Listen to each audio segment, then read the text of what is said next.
যোৱাকালি ঢিঙত সংঘটিত হোৱা নাবালিকা ধৰ্ষণ কাণ্ডৰ বিৰুদ্ধে উত্তাল প্ৰতিবাদ মইৰাবাৰীত। ঢিঙত সংঘটিত হোৱা নাৰকীয় দলবদ্ধ ধৰ্ষণ কাণ্ড সংঘটিত হোৱাৰ পিছতে ঢিঙৰ লগতে মইৰাবাৰী অঞ্চলৰ হাজাৰ হাজাৰ পুৰুষ মহিলাৰ লগতে যুৱক যুৱতীসকলে এক বিশাল প্ৰতিবাদী কাৰ্যসূচী গ্ৰহণ কৰে। প্ৰতিবাদীসকলৰ এটাই দাবী, অতি শীঘ্ৰেই দোষীক কৰায়ত্ব কৰি ফাষ্ট ট্ৰেক আদালতৰ জৰিয়তে ফাঁচি দিব লাগে। উল্লেখযোগ্য যে আজি ঢিঙৰ লগতে মইৰাবাৰী বজাৰৰ দোকানসমূহ দোকান বজাৰ বন্ধৰ ঘোষণা কৰিছে। শুক্ৰবাৰ উপলক্ষে আজি জুম্মাৰ নামাজৰ পিছতে বিভিন্ন প্ৰতিবাদী প্লে কাৰ্ড হাতে হাতে লৈ মইৰাবাৰী আৰক্ষী থানাৰ সন্মুখত বিভিন্ন শ্লোগানেৰে প্ৰতিবাদ সাব্যস্ত কৰাৰ লগতে কিশোৰীগৰাকীৰ ন্যায় বিচাৰি লাহৰীঘাট ৰাজহ চক্ৰৰ চক্ৰ বিষয়াৰ জৰিয়তে মুখ্যমন্ত্ৰীলৈ এখন স্মাৰক পত্ৰ প্ৰেৰণ কৰে মইৰাবাৰী প্ৰেছ ক্লাবৰ লগতে বৃহত্তৰ মইৰাবাৰীবাসীৰ ৰাইজে। আজিৰ প্ৰতিবাদীসকলক নেতৃত্ব দিয়ে যুৱনেতা মেহবুব মুক্তাৰে। ধৰ্ষণকাৰীৰ কোনো ধৰ্ম নাই, ধৰ্ষণকাৰীক ফাঁচীৰ দাবীৰে আজিৰ প্ৰতিবাদীসকলে প্ৰশাসনক দাবী জনায়।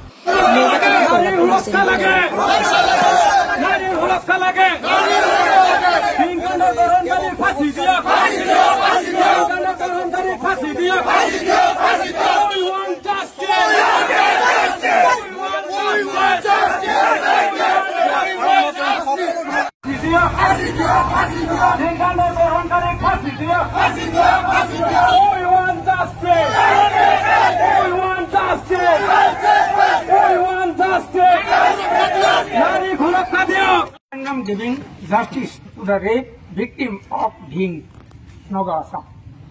Sir, with due respect and in reference to the subject cited above, all the following persons on behalf of the people of Greater Moriabari areas would like to inform you that we have been observing that some unwanted incidents like rape and other atrocities on the women are happening since last few days in several parts of Assam, and we are worried about these cases. Very recently, one rape case with a girl of class 10 is reported. We strongly condemn the incident of Dhing in particular, and this sort of barbaric incidents in general, and with that, such incidents will never be repeated with anyone in future. We want justice for the victim and both the culprits under the law. No one found guilt should be spared. We are confident that under your dynamic leadership, the victim will get justice. Therefore, we request you to initiate prompt and impartial inquiry on the incident and punish the actual culprits with exemplary punishment as per law and provide justice to the victim girl in perfect court. This is for your kind information and necessary action. With regards, on behalf of the people of Moriabari, Abdul Qadir Chaudhuri, Mehboob Mukhtar, Abu Bakr Siddiq, Abdul Ghafoor, Shamim Hassan, Sandhya Chakraborty, Abdul Qadir, Abu Bakr Siddiq, Arham Ali, etc.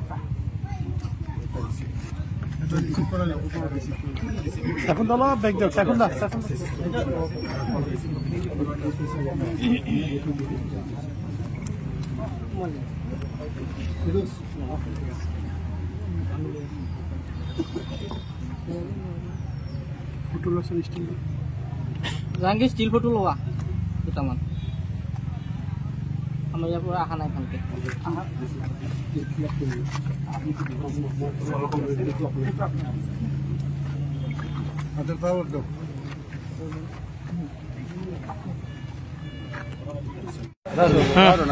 যোৱাকালি ঢিঙত যি মানৱ সমাজক লজ্জানত কৰা এটা ঘটনা, দুৰ্ভাগ্যজনক ঘটনা হৈ গ'ল। উক্ত ঘটনাক প্ৰথমে আমি আমচুৱে গৰিহণা দিছোঁ, ধিক্কাৰ জনাইছোঁ। লগতে উক্ত ঘটনাৰ লগত জড়িত ভুক্তভোগী পৰিয়ালৰ লগত আমি দুখ প্ৰকাশ কৰিছোঁ, তেওঁলোকৰ লগত সমবেদনা জ্ঞাপন কৰিছোঁ।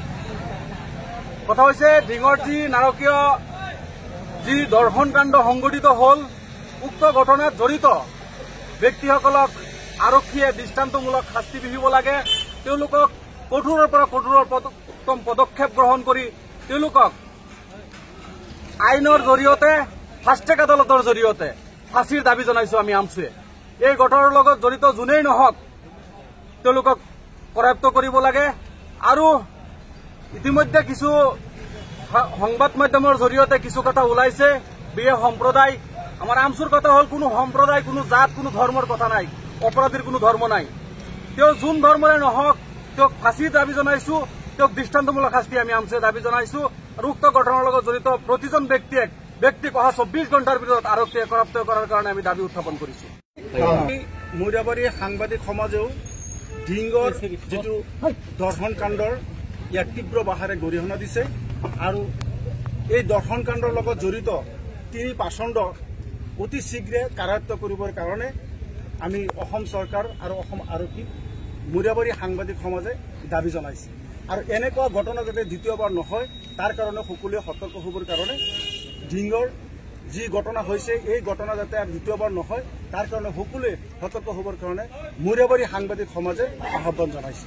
আৰু অতি শীঘ্ৰেই এনেকুৱা নাৰকীয় ঘটনাৰ যাতে দোষী উপযুক্ত শাস্তি পায় তাৰ কাৰণে মৈৰাবাৰী সাংবাদিক সমাজে কঠোৰ ভাষাৰে গৰিহণা দিছে আৰু তেনেকুৱা ঘটনাত ধিক্ষাৰ জনাইছো আৰু সাংবাদিক সমাজে উপযুক্ত বিচাৰৰ কাৰণে দাবী জনাইছো অসম চৰকাৰ। কালি বিধানসভাত এই বস্তুটো আলোচনা হৈছে যে এইদিনৰ ভিতৰত বহুকেইটা এনেকুৱা ঘটনা হৈছে।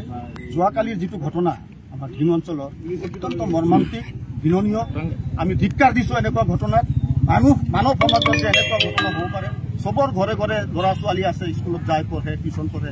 টিউশ্যন কৰি ঘূৰি আহোঁতে যি পাহণ্ডকেইটাই এনেকুৱা দুষ্কাৰ্য কৰিছে তেওঁলোকক মই ভাবোঁ যে কৰায়ত্ব কৰি তেওঁলোকক কঠোৰ শাস্তি তেওঁলোকক দিব লাগে।